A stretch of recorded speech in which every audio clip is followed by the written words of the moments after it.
Hi, I'm Debbie Georgatos. Welcome to my show, America, Can We Talk? Today, we're going to talk about the Million MAGA report, the election coup, Sidney Powell election fraud evidence, and COVID as a plot. And of course, I'll tell you why these stories matter to you. Stay tuned.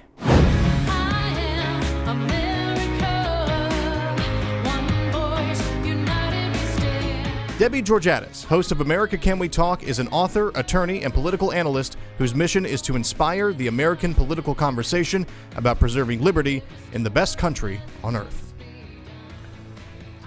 And hello again to America Can We Talk and to today's First Five. I'm Debbie Georgatos.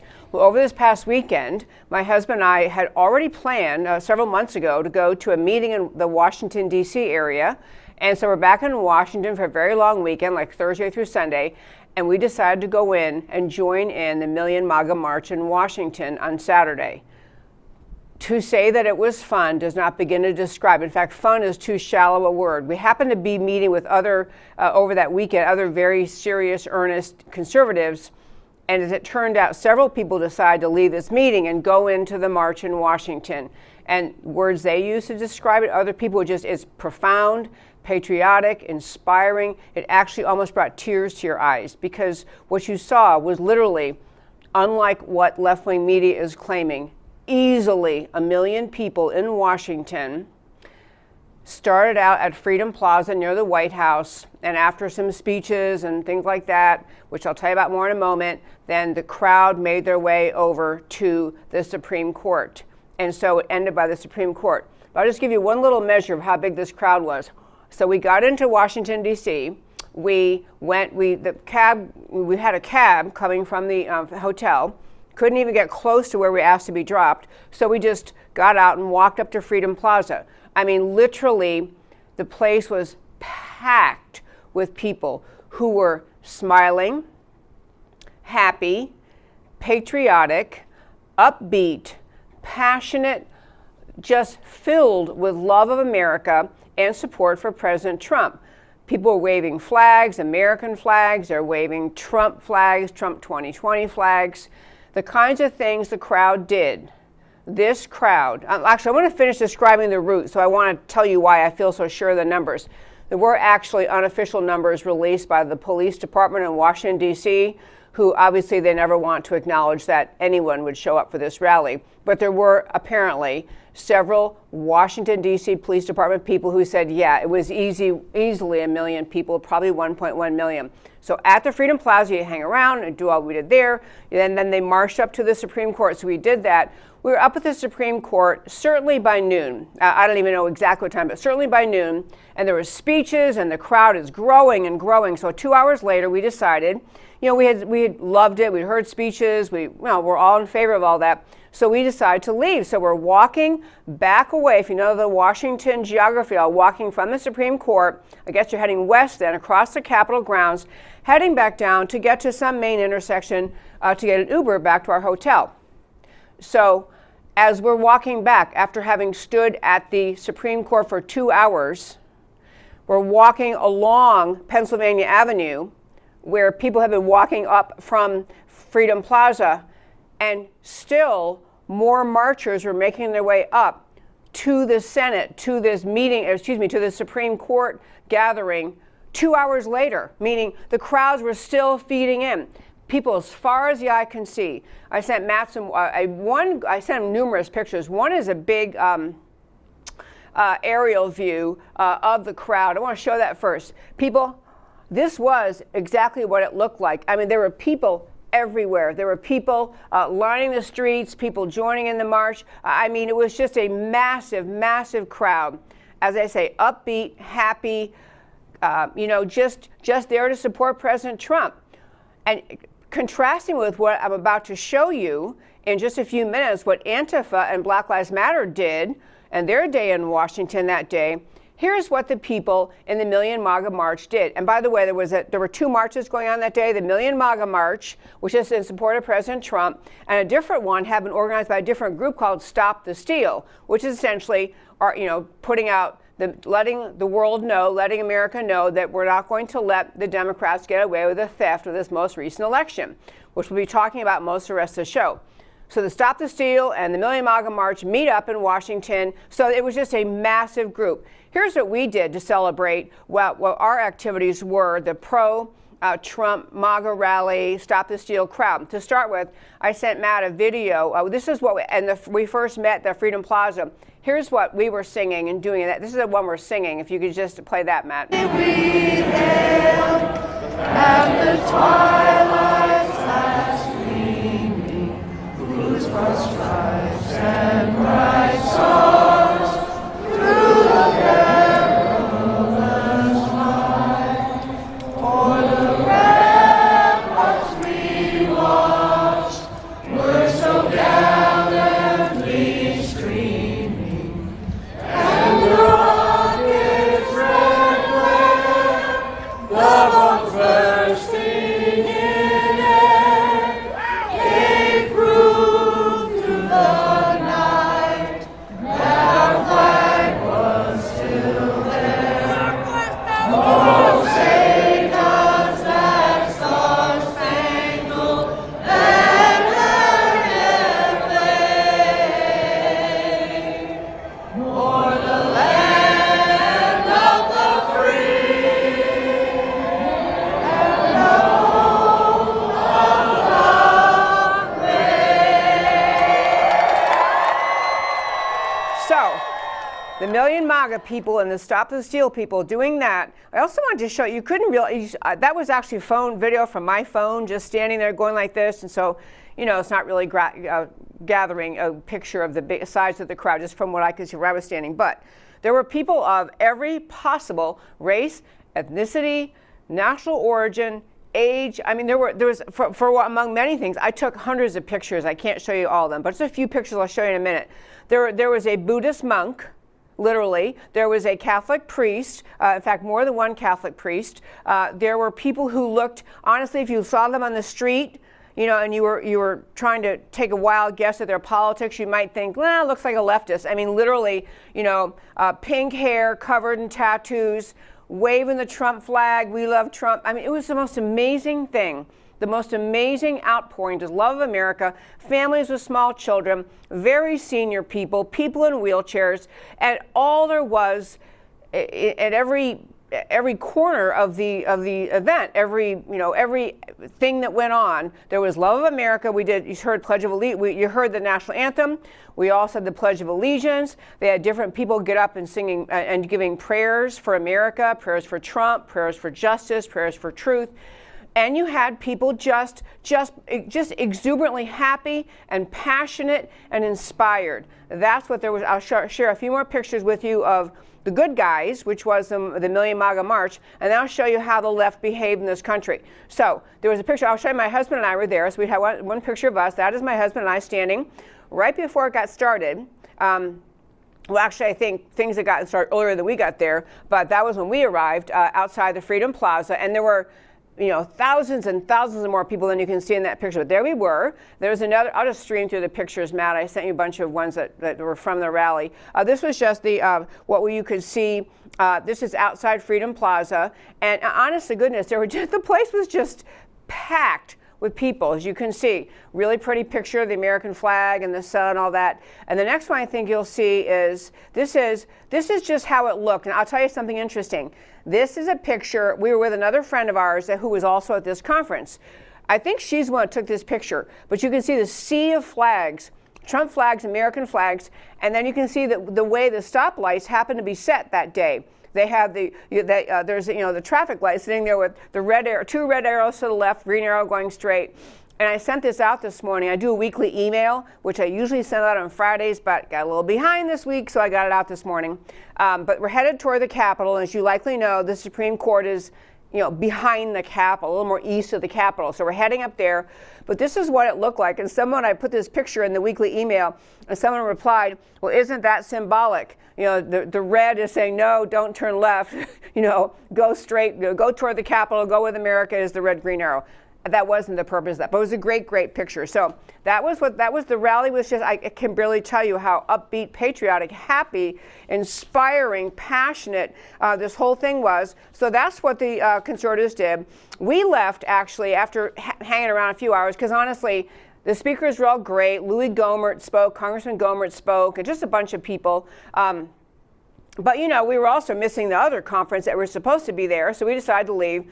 Well, after we left, things, and not because we left, but within a couple of hours of our leaving, as it's starting to get a little bit dark, as you know, the late afternoon setting in, Antifa and BLM showed up. And so I will say, when we were outside of the Supreme Court, where the Supreme Court, you know, the whole plaza in front of the Supreme Court was filled with people. There were people speaking, and if you're staring at the Supreme Court, you know, the Capitol's behind you, and so if you're staring at the Supreme Court, you cross the street, there's a wall, and people are sitting on the walls. There are all sorts of great, by the way, handmade posters and signs. They were so good. Some of them a little too colorful to say on radio, I guess, but pretty funny. And then the whole Capitol grounds behind us, just filled with people. Again, happy, upbeat, nobody yelling, nobody using bad language, nobody attacking other people. There was no anti-anything. It was pro-America, pro-Trump.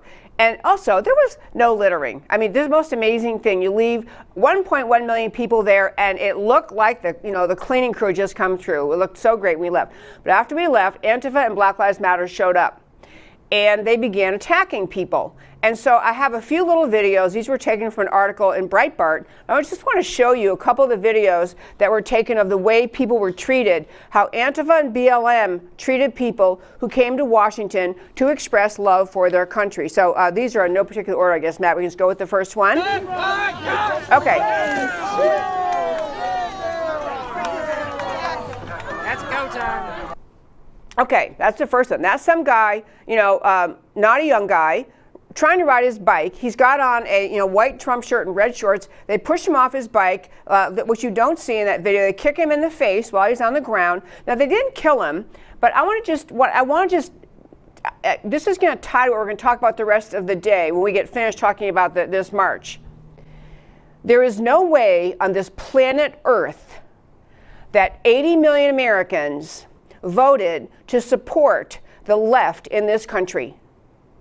What you see, Antifa and Black Lives Matter, they are today's Democrat Party. They are the American left. The American left encourages them, foments them. The Democrat Party never cracks down on them, never says, hey, that shouldn't be happening. And they so overwhelm the violent, radical, Marxist, anti-American left, so overwhelm the police departments in our country that what you just saw and everything else I'm going to show you in videos, the police can't even do anything about it. There's so many people coming to create harm, to do harm, to attack other people, many of them dressed in all black, covered up, you can't see them, bringing megaphones, screaming in people's faces, physically accosting them, physically beating them up. Later in the afternoon, as it got later, these same Antifa BLM thugs went outside hotels. There were some hotels that, for whatever reason, they believed that there were more of the Trump ralliers staying at, and they were shining lights, the laser lights at the hotels. They were to bother to harass the people staying there. They're harassing people eating in outdoor restaurants. They were out of their minds, but they so overwhelm the police departments in this country that the police can't even do anything about that. You think in a normal life in America, especially in normal small-town America, you had some thugs come along and push a guy off his bicycle and kick him in the face. Oh, and they poured some water on him, or some liquid on him too. He probably was at least momentarily worried it was something flammable. And the police can't even do anything about it. They're just helpless. They can't even do anything about it. This is intentional, my friends. This overtaking of America is intentional.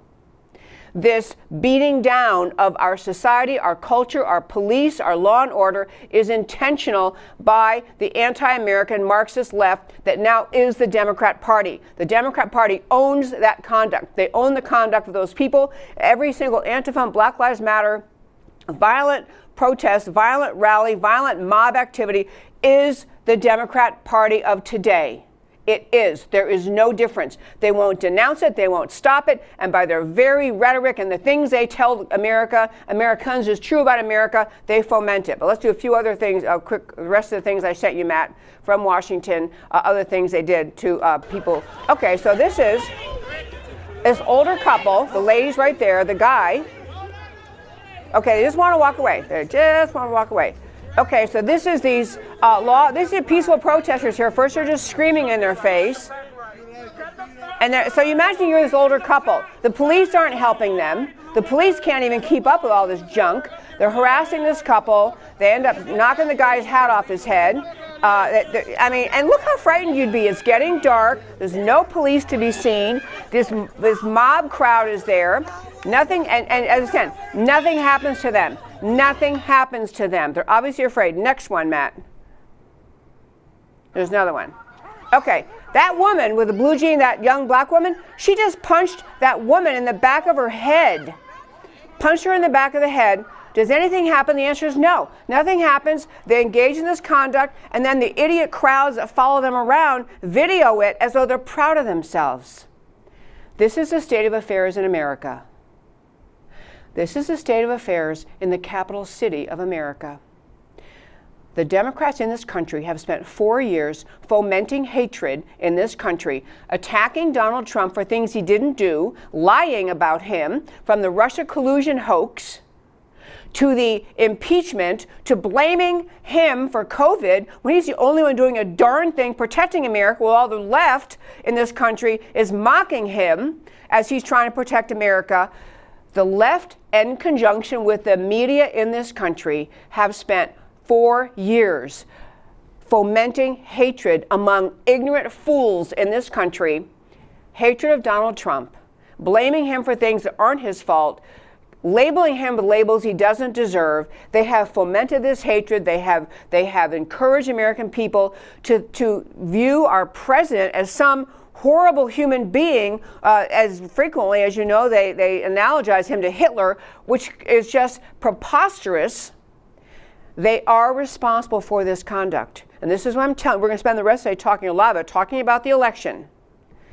But what I want to tell you is there's no chance on the planet Earth that only 73 million Americans voted for President Trump's reelection and 80 million voted for Biden. People, this did not happen. Everyone with an iota of sanity and intelligence left knows Joe Biden did not win this election. He did not win. He is not president-elect. The massive corruption and fraud that just overwhelmed this most recent election cycle, which is our next topic we're going to get to in a moment, it so overwhelmed our election cycle, and the left actually thought that if they just cheated, and we're going to go through the next election cycle, all the steps along the way getting us to where we are right now, but the left actually thought that they could convince Americans, 73 million of whom voted for Trump and want him to continue standing up for America.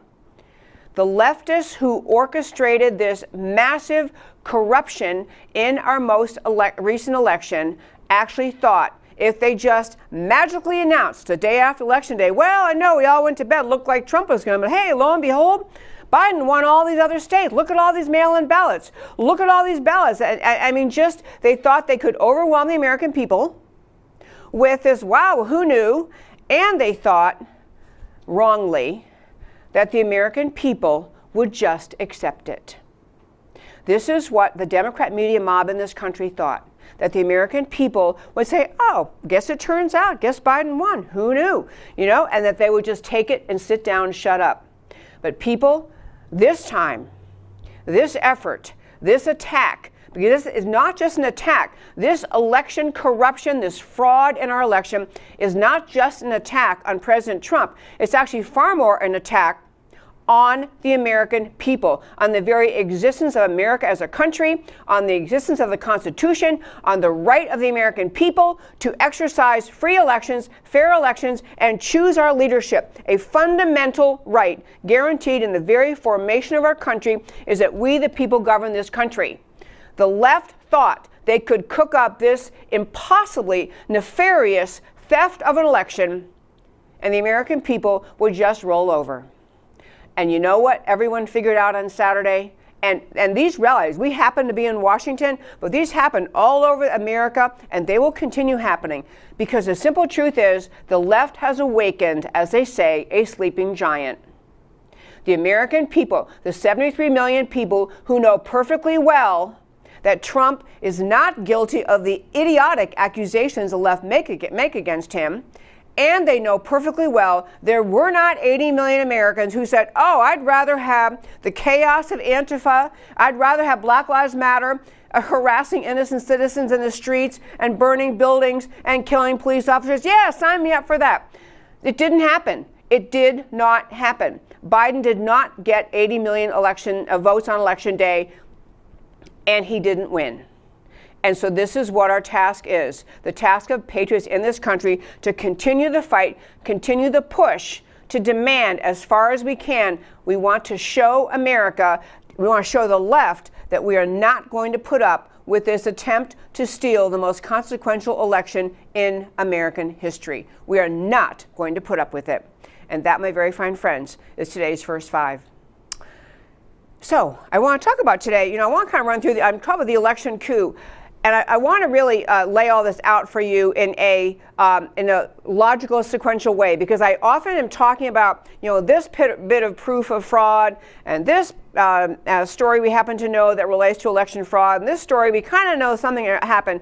But I want to lay out kind of sequentially and logically, chronologically, what the left did in this country to get to the point that they are trying to claim. They're trying to claim that a demented 80-year-old guy or 78-year-old guy who didn't campaign, who doesn't know what he's running for or what day it is, and his running mate is a known Marxist who couldn't get in double digits when she ran herself as a candidate for president, that 80 million people showed up and voted for them. This just didn't happen. But I want to run through all that went into place to get us to where we are today, so you will understand, I hope, more than you already probably do, what we are facing and what we have to do to overcome it in this country. So to start with, on the election coup, we had, as obviously everyone knows, in America, we had COVID come along. This whole COVID-19 virus coming out of China, goes all over the world. Lots of speculation about with China with respect to whether or not they released it on purpose. Many people suspect they did, because China was very much suffering from the fact that President Trump was going after China, was telling China, you're not going to continue the theft of American intellectual property. You're not going to continue to benefit from extremely unfair trade deals. You're not going to continue to essentially flood American markets with your cheap products. You're not going to continue bringing American manufacturing out of America. I mean, the resetting of the trade deals with China was drastically harmful, detrimental to the Chinese economy. So many people say, Chinese, they might have done this on purpose, released COVID. I don't know. But I do know that once the COVID challenge hit America, the left jumped into high gear and decided this is our last grasp effort. This is our effort. We've been handed a favor, the golden goose. We can use this to manipulate the 2020 election. So we've had idiotic lie and idiotic baseless accusation over and over against President Trump as though he caused the virus, even though he was the first one to stop travel from China, while Biden, Pelosi, Schumer, and all the other nutcase leftists in this country were calling Trump a racist, a xenophobe, a hater, a bigot, because he was trying to say, hey, let's not let people come here who might be bringing this virus to us. So you had Trump leading, the left mocking.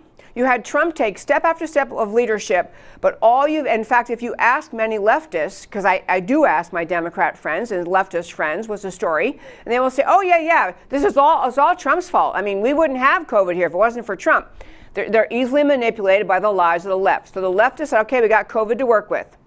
So COVID instantly, of course, gave them excuse to say, we cannot have all these Trump rallies going on. We cannot do it. He can't be out there campaigning. We can't have rallies. And so for a while, the rallies were shut down. America agreed to the shutdown. But very soon, people started saying, hey, wait a minute. We're not going to stay shut down. Stay shut down for how long? No, I don't think so. So Trump started his rallies again, and willing Americans who are sane and wanted to attend and who are free people who could stay home if they preferred or go if they preferred, chose to go yet again to his rallies every chance they got. That's another point. Back to the march in Washington, we were commenting, if 80 million Americans really voted for Biden, where are they? Why aren't they in the streets opposing the Trump supporters who are saying, no, we know Trump won, and that's why we're here standing here, because we want the honest election outcome. We want every vote to count. Legal votes only. No Biden supporters, no Biden rallies. He couldn't get 10 people in a school gym if they paid him. Nobody cared what he had to say. Nobody listened because nobody cared what he said. But back to it. So what the left had, so they had COVID come along. They have, this, shut down Trump rally, shut down the normal course of campaigns. And then they got around to, and of course this means we have to have mail-in ballots. Massive, massive effort around the country in every state where the course did not stop them from doing it. Democrat election judges, election officials, and sometimes at the state level, sent out unsolicited millions of mail-in ballots. Entire excuse was COVID. We just can't, we can't vote safely. Of course, we can have Antifa and Black Lives Matter in the streets without masks on and burning things and killing people. But hey, that's okay. But voting in an orderly way, can't do that. That is not possible. So you had the mail-in ballot argument start. And it isn't like the Republicans didn't see this for the tactic it was. They did. Many Republicans, President Trump and others spoke up and said, you know what? This is just a ploy. Everyone who's ever studied elections, anyone who has ever studied elections knows that mail-in ballots are the number one source of election fraud. The number one source. Easily a playground for people willing to cheat. So you had the mail-in ballot come along. And then you had the pollsters saying over and over and over that Biden was, 17 points up, 10 points up, all these swing states. And the thing was, it didn't correspond, all the polling that they were putting out there didn't correspond with the reality the American people could see with their own eyes. Number one, Biden barely campaigned. Number two, when he did campaign and they had those idiotic yellow circles drawn in parking lots, he couldn't even fill a parking lot when they had them all spaced, whatever it was, 10 feet apart and a single person standing in a little yellow circle. Couldn't fill a parking lot. When they brought Obama to Philadelphia, he couldn't get people to turn out. And yet we're supposed to believe, Biden's up. So the polls helped. The polls helped the left with this insidious, absolute effort, long planned ahead to steal this election of 2020. The left had a long time plan. They didn't just cook it up in the 3 days before Election Day in 2020. It was a long planned strategic effort to use the various things they had in play in 2020 to deprive Trump of what was obviously going to be Trump's victory in this election cycle if it were an honest election. So then they had the mail-in ballots, and you have, your people, and then the polls. You look around and you realize every time Trump announces a rally, he can announce it 24 hours ahead, and he's got 60,000 people there. 24 hours ahead, 60,000 people. And, Biden couldn't get, literally, I say these kind of sarcastically, but he really couldn't get 100 people anywhere, no matter how far ahead he announced. So your eyes are telling you this, and yet we're supposed to believe Biden's up in the polls. And a lot of people say, it can't be. He really cannot be in the polls. So then you had the pollsters helping the cause of the American left. And then you had, let's get to Election Day, and I want to make sure of something that's really, really, really important for you to understand. Because people, we are in all-out war in this country. It's not yet a physical war, and maybe it won't be a physical war, but we're in all-out war because the left put this plan in place to push Biden over the finish line, to convince the American people that Trump lost, And they thought they had it done. They thought they had bulldozed the American people and we would all surrender. And they cannot believe that Trump is standing up and fighting back and that the American people are standing up and fighting back on his account.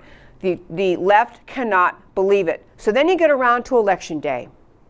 And this is a huge thing. I want to make sure you understand what happened. On my show 2 years ago, we had a gentleman join us on the show whose now name is out there much more often, Russ Ramsland. Russ Ramsland heads up a group called ASOG, A-S-O-G, Allied Securities Operations Group. They hire former spies, military spies, really smart guys who uncovered 2 years ago the fact that data inside election machines, that storing election data, that electronic manipulation of voter tabulation software, electronic manipulation, remote electronic manipulation of voter tabulation software was not only possible, but that it had already happened and was being done. So when Russ Ramsland was on my show 2 years ago, whatever the dates were, someplace I have the dates here, but he was on this show several times. And again last week or 2 weeks ago. And he was showing the evidence that the people could get in, and he was even saying not like the super experts, but just people with an adequate level of cybersecurity knowledge could get inside voting machines that were holding on to electronic data that was the combination, the compilation of all of the votes from early voting. So the machines are holding all the data. You go in and early vote in your state, and the machines are holding that data, and so they don't release it until after Election Day because they don't want the outcome of early voting to sway Election Day. They want everyone to vote before they know the outcome and make it, which is right. But he's pointing out that they could prove that you can manipulate data inside you can use remote electronic manipulation of voting software in those machines and change the votes that occurred in early voting. And he showed it happened. He proved as one example that the governor's race in Kentucky was flipped, that the Democrat won because of this electronic manipulation of voter tabulation software. So we get to this election cycle. The left knows how to use this. They have been using it, and you'll hear more in a moment from what Sidney Powell to say about it. The very software we're talking about was created for the purpose of being manipulable. This is what Sidney Powell, who's now working with President Trump, is now saying in her national media interviews. The very software we're talking about using those machines was created for the purpose of being able to steal and manipulate votes. So, what people need to do when they're trying to do this is they've got to they can look inside the data and they can say, because they can hack and they can see, oh, look at this. In the state of Pennsylvania, early voting shows, these are just numbers I'm making up, early voting shows, Trump is ahead by 1 million votes. Well, or whatever the numbers be. Trump is ahead by 50,000 votes, whatever the numbers are. They can look at the data. They can try to figure out what's likely to happen on Election Day, because Election Day, Republicans tend to vote on Election Day more, so they have to calculate in how many more votes will Trump likely get on Election Day, and then they can manipulate the data inside that's being stored from all the early voting to overcome the numbers that Trump might get on Election Day, to make sure at the end of the day when the votes are tallied that they have manipulated data so that their guy, Biden, wins. The point is, they have to be able, they can look and see what the data is. They use their observation and knowledge about the elections in particular states. They figure how many votes they have to switch to safely overcome the majority Republican vote on Election Day and manipulate early election data. This is what Russ Ramsland has uncovered. This is what Sidney Powell is talking about. And this is one of the major, in fact, the major way that the corruption in the 2020 election occurred. So then you get to election day, and you all may remember on election night, if you're watching the returns, sitting at home with your friends, whatever you're doing, watching election returns, you see that some states are coming out more strongly for Trump than seemed likely, than seemed that you might have predicted based on the fake polls. And so you had at some point in the evening, all these states counting ballots and looking like, wow, this is looking good for Trump. He's looking good in Pennsylvania. He's looking good in other states. And so then all of a sudden they cut off voting. They cut off counting on election night. And there were different reasons given. Well, yeah, we had a water main leak. We had this. Cut off counting the votes that were cast on election day, because actually it's starting to look like they can't pull off their dastardly theft of this election. And so they cut off the public announcing of the cutting, cut off of the counting, cut off counting, and cut off public announcement. And then lo and behold, we wake up the next morning and who knew? Look at all these mail-in ballots that came in. After all, who knew Biden won? And this it doesn't pass the smell test. It doesn't pass the reality test. So all those components had to be there. The massive mail-in ballots that were just at the disposal of the vote counters. And then you weave in all the other fraud we've been talking about, like in Pennsylvania, Philadelphia especially, where the Democrat-run machine was not about to let Trump win anything significant, and certainly not the state. So they were literally, physically blocking the poll watchers, the GOP poll watchers, as the vote is being counted. This is fundamental to fair elections. If you have mail-in ballots and you have just Democrats sitting there counting them and no one overseeing them, or you could even say just Republicans, you know, both sides want to get to watch the other side count. They want to be able to see. You're counting that for a Biden ballot? There's nothing marked in the president race. So why is that a Biden ballot? I mean, you can't even begin to poll watch if you can't see what's happening. And in Philadelphia, numerous times they had statements given by witnesses saying, by people who were poll watchers, and even after it went to the Pennsylvania Supreme Court, and the court said to the election officials, you have to let the poll watchers in. You have to let them poll watch. It is the law. So then the people supervising the counting just said, okay, we'll let them in. And then they slid all the counting back, way back, so they still couldn't see. I mean, people, it's right in front of our faces. We cannot let this election be stolen for many, many reasons. But we had, so election day tallying stopped, night of election results. And then the other thing, the other play that the media did over and over and over and over and over, they both called states for Biden that were definitely still in play and refused to call states for Trump that were clearly Trump victories. So the media is playing along, and now the that expression psyops, the psychological operation against the American people, is the media continues to speak as though, oh, everybody knows, Biden won, Trump lost, we're done. So now the media stories are all about which person do you think Biden should consider for this particular cabinet position. Well, let's all talk about, Jill Biden and what her role should be as First Lady. The media, complicit with the left, the Democrat media mob in this country, complicit with the left, is working as hard as they can to convince the American people that the election's over, it's all done. This is just crazy Trump far-right extremists, crazy people who are demanding that we actually look into these very serious and widespread allegations of vote fraud. You're being manipulated. If you are getting to the point where you're thinking, you know what, maybe Trump did lose, you just got to give it up. I mean, it sounds like that's what they're saying.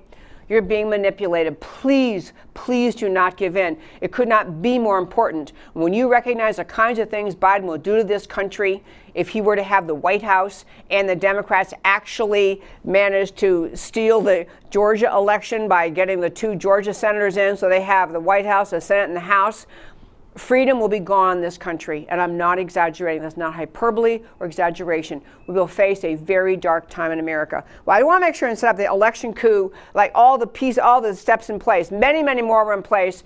A whole lot of things that went on in various states. But that's the big picture. So the media coming in at the end is trying to just continue or just complete the bulldozing of any American questioning anything about the election. And that's where we are. I want to turn now and talk about Sidney Powell, though, and election fraud evidence. Sidney Powell has been on the show many times. She's smart as they come.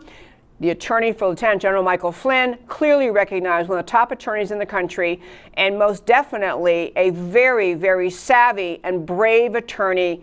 She will speak up and speak truth, even when the left is just trying to silence her. She will speak up. She will speak truth. I want to play something. So she's been talking on the news shows. I want to start. So Matt the Wonderful. I don't know if we were able to get that Bartiromo clip. We could not get it. I can't tell. We got it.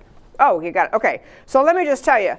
So what happened? So Sidney Powell is now working directly for President Trump, helping out with this attempt to expose the unbelievable attempt to steal this election. So here she is. I don't know if y'all will find the right clip, but anyway, Maria Bartiromo has Sidney Powell on. I want to ask her. We'll see. I sent a clip that didn't end up working, so we found another one. Let's see how that goes. With this, Sidney Powell and Maria Bartiromo. Well, let me put it this way. First of all, I never say anything I can't prove. Secondly, the evidence is coming in so fast, I can't even process it all. Millions of Americans have written, I would say by now. Keep going. Definitely hundreds of thousands have stepped forward with their different experiences of voter fraud. But this is a massive election fraud, and I'm very concerned it involved not only Dominion and its Smartmatic software, but that the software essentially was used by other election machines also.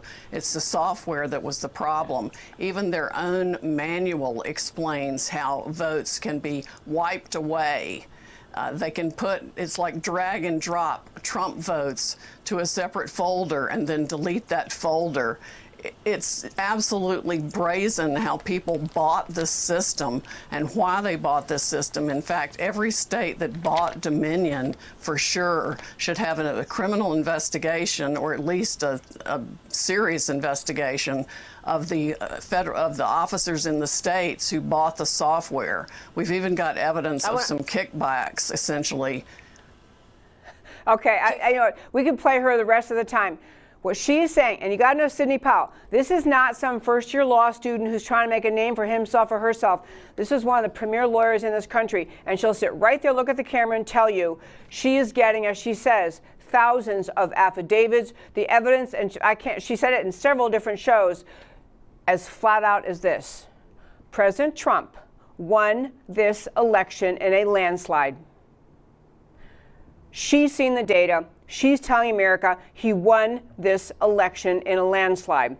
The manipulation, the electronic manipulation of voter tabulation software, which has 2 years ago was proven by Russ Ramsland, shown on my show, shown on many other shows. And in fact, I want to urge you to go, if you are listening to this, you have any doubt or you want to understand better, go to my website, americacanwetalk.org, and on the homepage under shows, drop down list of links, you'll see a brilliant article my husband wrote a year ago or more at the time this was first being exposed. And he did a really good job laying out a pretty complex thing in very understandable layman's terms. Read the article linked on our website today, but listen to what I am saying. There is no chance on the planet that Sidney Powell, as she just said, she would not say these things. She said, I never say anything I cannot prove. And she did not. She went on to say in this interview later, she went on to say that very suspicious financial decisions made in various states, purchasing this software when they were well aware that it was easily corruptible, and in fact, they could use it to their advantage. She's questioning some government officials who authorized the purchase of this election software in America.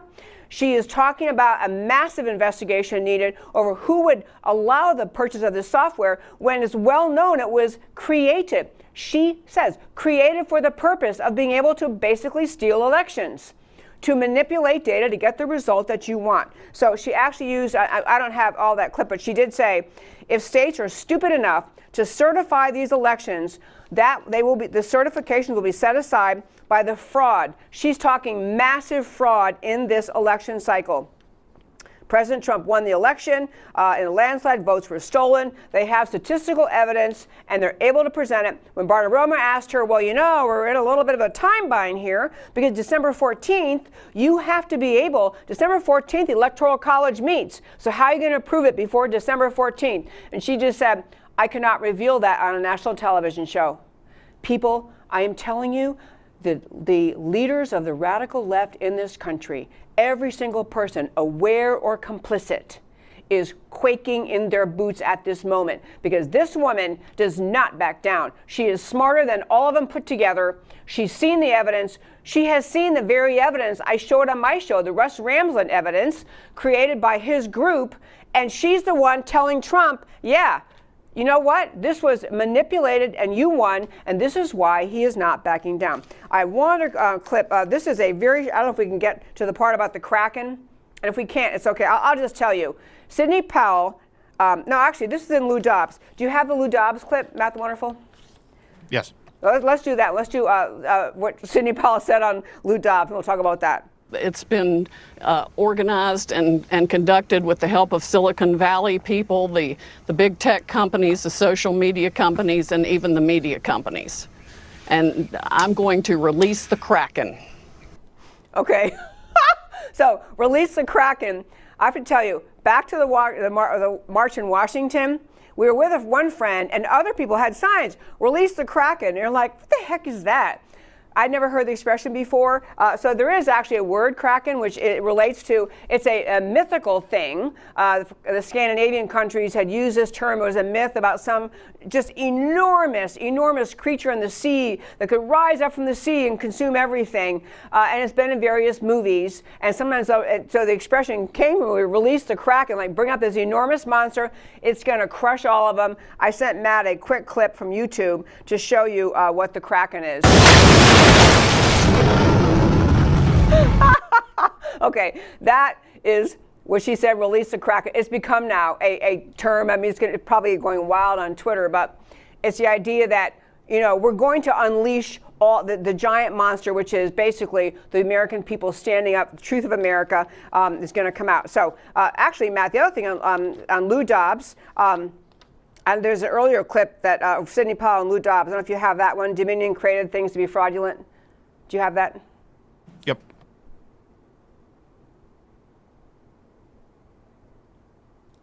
Well, I can hardly wait to put forth all the evidence we have collected on Dominion, starting with the fact it was created to produce altered voting results in Venezuela for Hugo Chavez, and then shipped internationally to manipulate votes for purchase in other countries, including this one.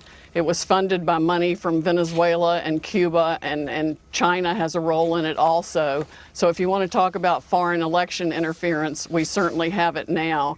We have staggering statistical evidence. We have staggering testimony from witnesses, including one who was personally in briefings when all of this was discussed and planned, beginning with Hugo Chavez and how it was designed there, and then saw it happening in this country. As soon as the state shut down on election night and stopped counting, those are the states where the most egregious problems occurred.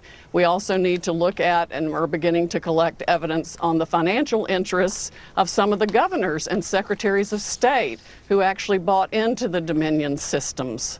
Well, for fraud this serious, I think even if the states are stupid enough to go ahead and certify the votes where we know the machines were operating and producing altered election results, if they're stupid enough to do that, then they will be set aside by the fraud also. I mean, we are talking about hundreds of thousands of votes. President Trump won this election in a landslide. It's going to be irrefutable, and patriots are coming forward every day, all day, faster than we can collect their information with testimony they're willing to give under oath about how their votes were stolen and how the machines operated. We've got statistical evidence that shows hundreds of thousands of votes being just put in and replicated. It's going to be, there needs to be a massive criminal investigation, and it's going to affect millions of voters and elections. We are on the precipice of, this is essentially a new American revolution. And anybody who wants this country to remain free needs to step up right now. These are federal felonies. Altering a vote or changing a ballot is a federal felony. People need to come forward now and get on the right side of this issue and report the fraud they know existed in Dominion voting systems, because that's what it was created to do. It was its sole original purpose. It has been used all over the world to defy the will of people who wanted freedom. Okay, folks, God bless that woman. She is just a one woman. She is going to get to the bottom of everything. She already is. I'm well aware she is on top of things, and there is going to be in the next few weeks a lot of Americans going to wake up and understand, if they have been so far thinking that all of the opposition to the election outcome and all the unwillingness for President Trump to concede is just sour grapes or childishness or some other crazy thing. There are a lot of Americans going to have their eyes open over the next few weeks. It's better for America, even if we face more tumult and violence. It is vital and essential for the continued existence of America as a country rooted in freedom, the promise of individual liberty, the promise of the idea that we, the people, are the ultimate governor. The only way that we can hold on to America, keep America, is to have every last bit of fraud uncovered, everybody involved indicted. There is no other way. I am thankful beyond words that President Trump has connected with Sidney Powell on this, and she's helping him. I'm telling you, folks, it's going to be something to behold. I have one more topic I was going to do today. I'm just going to touch on it and then tell you we're going to come back on Thursday and do a little bit more on this last topic of COVID as a plot. But I want to mention one other thing about all of this that Sidney Powell is bringing out. There are people talking about the idea. I'm sure that President Trump knew about the kind of election fraud that was occurring. He knew about the Russ Ramsden thing, knew about the potential to manipulate votes before the election happened. There are people floating the idea that the Trump administration actually already knew what the left was going to do, already knew about their intention to manipulate voter data inside the servers that were holding this data. And actually, there's a whole other story we'll get into hopefully later in the week with Louis Gohmert, but about a server that was sitting in Germany that has now been seized that is holding American votes. We'll talk about that later in the week. But there is a growing expectation that, given that President Trump and his team knew that this was possible, knew it maybe even was likely, that they may have actually allowed the election to occur, recognizing how fraud was likely to happen, and recognizing that they had a way to track it during live time. That perhaps even when all of this nefarious vote shifting was happening, it was being watched by the Trump team and can actually be brought out because they were doing that. I don't know that to be true. It is speculation. But I do know that the Trump team was aware of this, or some high-level people in the Trump team were aware of what the left was planning on doing about manipulating voter data before the election day. If they got something in place to try to watch it, I don't know. I hope so. The last thing I want to mention, we're going to go back. I call this last segment COVID as a plot, And I just want to tell you, the COVID I mentioned earlier, COVID-19 was used for the purpose of the left just used it as an opportunity to spread tyranny, to spread fear, to say we have to have mail-in ballots. The COVID was used to a great and large extent by the leftists in this country to bring their agenda, their more to do things that would make it more likely that Trump would get defeated, to get Biden elected, to get the American people scared. But there's a really deeper thing, and I haven't done a show on this yet, and I'm going to do it soon. But there is recognition at the World Economic Forum as one thing, this big concept called the Great Reset. The idea that the globalists in this world, who've always wanted to be in charge of everything, always wanted to have a one world government, always wanted to displace America as unique in all world history, as a country that stands for freedom of all people, that is a standard bearer for liberty, all the great things America is. The globalists have always wanted to undermine America in that role. Globalists very much want to have America diminished, weakened, and just kind of getting off the scene as the leader of the free world, or really the one recognized superpower in the world. So COVID was talked about, this great reset idea of just kind of resetting all the world and resetting the economy of the world, but resetting the whole world, with the idea that the kind of globalist community, the radical leftist, socialist, Soros, communist types, could use COVID as a means to diminish America in a variety of ways. I want to just mention on the Great Reset, this most amazing thing happened. There is an author.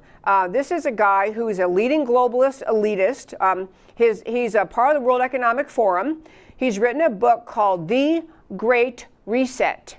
His name is Klaus, K-L-A-U-S, Schwab, S-C-H-W-A-B. Klaus Schwab wrote The Great Reset. And what he's saying is that when in the future they study the world today, that people look back at the world now in 2020 and the coming decades, that we will begin changing the way we describe time. You know, back at the birth of Jesus, obviously we had the whole reset of the Christian calendar, and you know, we have the BC calendar is before Christ and after Christ. You know, the AD is after his death. I mean, the whole world calendar, at least for Christian nations, is based on the presence of Christ, of Jesus' birth. And so you have, you know, BC before Christ, AD after death. That was how the whole human calendar was reset because of Christ. This guy is saying that the human calendar will again be reset, and it's again the same terms. It's BC before coronavirus and AC after coronavirus. That this will be the marker, the new change in time, because of all of the way the world will shift because of coronavirus. That we will make an entire shift of who has power in the world, of who has freedom in the world, and people, I know that there are many people still hung up on the idea that COVID is just a healthcare problem, and COVID is a problem that we're dealing with through masks, and we're waiting for a vaccine, and that's all they know. That's all they know.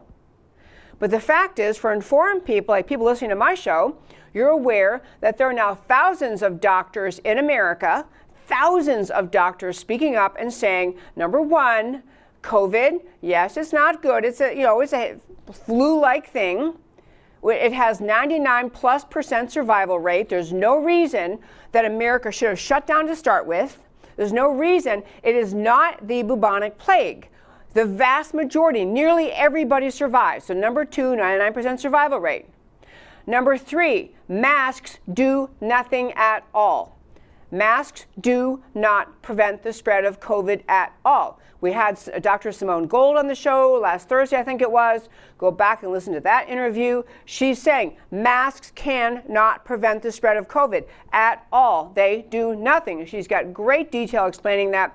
She has a website, americasfrontlinedoctors.com, where she lays out why. She lays out scholarly papers explaining masks don't stop the spread of COVID.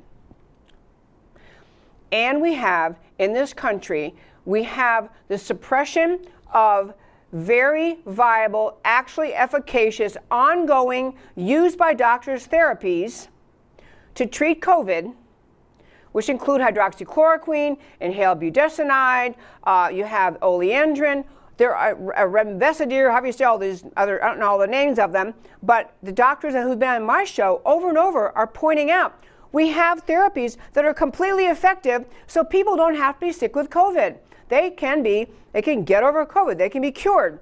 But you have the national, the ruling elite mindset in Washington coming out of NIH and Fauci saying that There is that we just must remain paralyzed with fear. We must remain shut down. We must remain masked. We can't have Thanksgiving. We can't have Christmas. We can't have anything until the magic vaccine comes along. And even then, says Fauci, even after the vaccine, everybody still has to wear masks and socially distance. So there are great, great pieces being written. One's on my website that is basically making the point. COVID, the name of the article, I can't urge you strong enough to read it. COVID-19 is the agenda. Biden is merely the delivery vehicle. One last quick clip. Here's Biden talking about what he's going to do if he possibly wins the presidency to deal with COVID. Look, a pandemic doesn't play favorites, nor will I. As I said, no red states, no blue states, just the United States, united in our response, united in our purpose to stop the spread of COVID-19 and beat this virus. First, I'll go to every governor and urge them to mandate mask wearing in their states. And if they refuse, I'll go to the mayors and county executives and get local masking requirements in place nationwide. As president, I'll mandate mask wearing in all federal buildings and all interstate transportation, because masks save lives. Okay, people, he knows that isn't, well, I don't know what he knows. Leaders in the Democrat Party realize they don't work. Masks do nothing. We are being treated as subjects by leftists who see COVID as yet another opportunity to repress this freedom of spirit in the American people, to repress our spirit of self-reliance, to repress us. So we just simply decide we'll wait to be told whether or not grandma can come over for Thanksgiving, whether or not we're allowed to have our friends over on Christmas or any other time, because they'll decide for us based on COVID, and they can look you straight in the face and ignore all the evidence that COVID has a 99.9% survival rate for almost everyone, except if you are extremely aged or otherwise infirm or have a pre-existing condition. And the other thing that keeps coming out of NIH, Fauci, and those people, this ruling elite class, is just being told, ignore your doctor, ignore what you read, ignore all the studies, ignore what your own family doctor is telling you, ignore what thousands of experts are saying, that COVID is treatable. It's not serious. You can get COVID and recover easily within days by turning to available therapies that nobody's making any money off of. The patents are long elapsed on budesonide and on hydroxychloroquine. No one's making millions. Now they will on the vaccines, they'll make millions. But the therapy is working now, no one's making any money. And so you have the ruling elite class telling you to ignore those things, but to expect you're going to be living under mandates in your state for as far as the eye can see because of COVID, that almost everyone survives, that has effective treatments, and yet you're told you're going to surrender your freedom. And I'm going to ask you, if you're one of the people who still extremely wants the mandates and wants the shutdowns and wants the mask mandates, how long will you put up with that? Because this isn't a particularly serious virus. It doesn't mean, yes, people have died, and I'm very sorry people died of anything, including COVID. And they often died of COVID in our early treating of it because we didn't know these treatments worked. And because people like Fauci lied to the American people and told them not to turn to these treatments that work. And because people like Fauci insisted that you stay home and just tough it out until you're practically dying, and then you go to the hospital, and then they stick you on a ventilator, which end up being the cause of death for many of the people who died. And people, it's one thing to say you personally are fearful and you just can't stand the idea of getting the flu or a cold or COVID or anything, and you want to be protective of yourself, then you should be. You live in a free country. You should stay home, or you should go out and wear a mask and avoid other people, or you should not go to big events. You can make those decisions. That's what freedom is. But what they're talking about in this country, what Biden will bring if he ever were to be elected, which he wasn't, but if he were to be elected, what they're talking about is using COVID to end the concept of personal freedom in this country. Because just imagine, because they're talking already about, well, you probably have to have a proof of a negative test before you're allowed to go get on the airplane or go to a restaurant or go anywhere where crowds are or go to a concert or go to all sorts of other places or use Uber or use anything. There is massive preparation being done now to find many, many ways in which your freedom will be restricted if you can't prove a negative test, and then eventually it'll be you can't prove that you didn't take this vaccine. People, this is being used to take away America's freedom. And just ask yourself, if you're one of the ones who's still wondering what's really true about COVID, how long will you do this? For the rest of your life? Would you agree that the rest of your life you'll just stay home? Or you'll wait to be told if you're allowed to go outside? Or if you can go outside, how many people you can have with you and how close you can stand to each other, and whether a restaurant that wants to be open, it can be open, whether you're allowed to go to the restaurant, whether you're allowed to run your business, because there might be some other virus that's actually worse and really dangerous, far worse than COVID. And then we have been conditioned by this virus to say, well, now it's a new one. Well, my gosh, now everybody stay home, like forever. Ask yourself, and is your life worth living if you can never leave your home, but as long as you stay home in your mask and goggles and, I don't know, spacesuit, but you're alive, is that life to you? Is that okay with you? Because it's not. And this is, I just want you to begin to, if you haven't done it yet, open your mind to the idea that COVID is a disease, it's unpleasant, we don't want people to get it, we want to have therapies available, but it's being used by the people in power internationally, as you hear from the globalist guy Klaus Schwab talking about how we're going to change the international calendar of years. We're going to start over at zero, pre-COVID and post-COVID, or pre-coronavirus, post-coronavirus, over some of the 99% survival rate, because he sees the ability of the globalist, totalitarian, Marxist agenda to have the world under the control of them.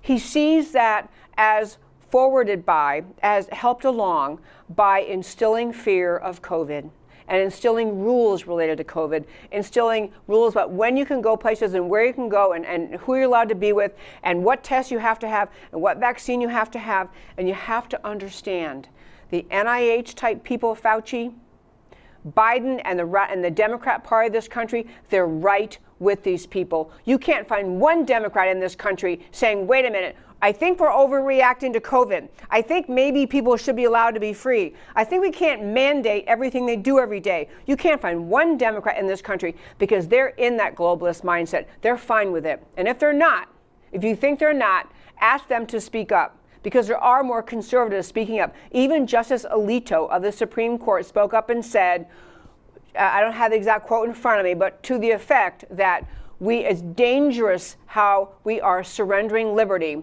because of coronavirus, especially given that it is a largely survivable, not serious disease, and yet we're willing to surrender pretty much all the freedom in America and do it and salute to whatever the government says. We are surrendering our commitment to personal liberty, the right to live in freedom, to COVID.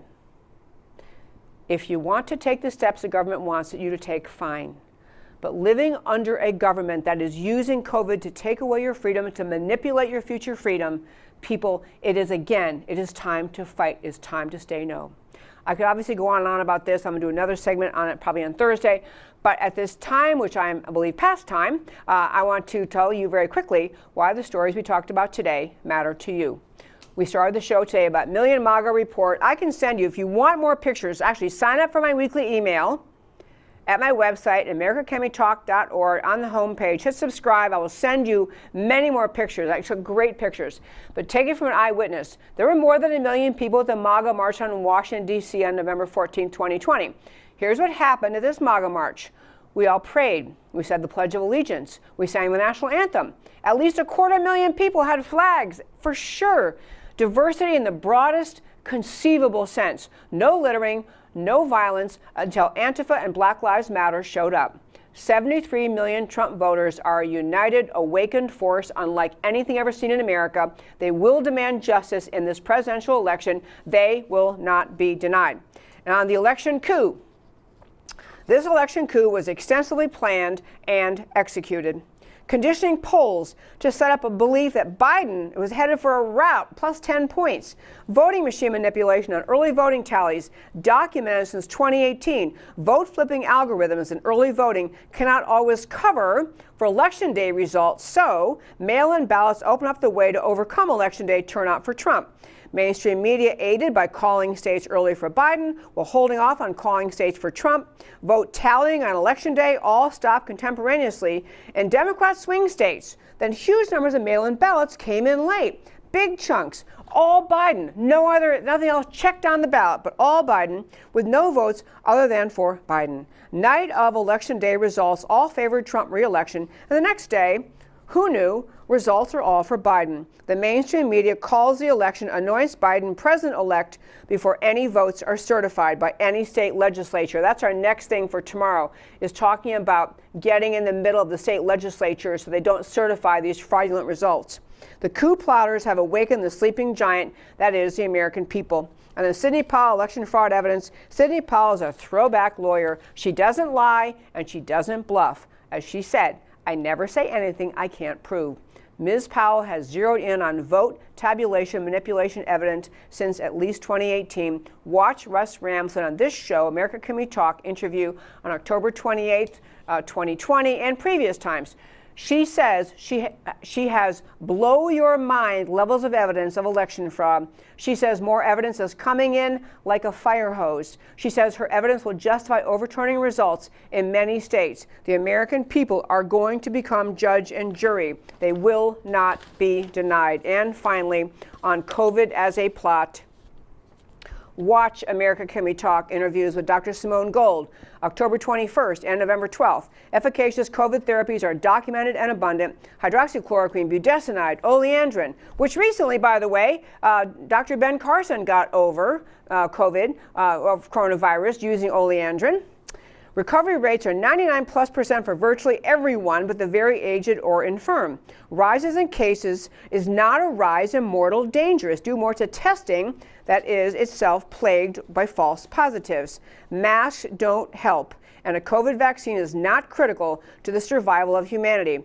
Mass thought manipulation is happening. The Great Reset author and World Economic Forum guru Klaus Schwab, COVID, says he, is the new timeline for the world. BC, before coronavirus, and AC, after coronavirus. That's how we're going to count things. Americans are conditioned to submit and agree to limitations on freedom. Mockery and ridicule follows and silences dissent or even questions. COVID is more of a freedom issue than a healthcare issue. Do not consent. Trust your eyes and ears. Trust common sense. And that, my very fine friends, is America Can We Talk for today. Thank you so much for tuning in every Monday through Thursday at 3 p.m. Central Time to America Can We Talk, where I always talk truth about America because America matters. Thank you for listening.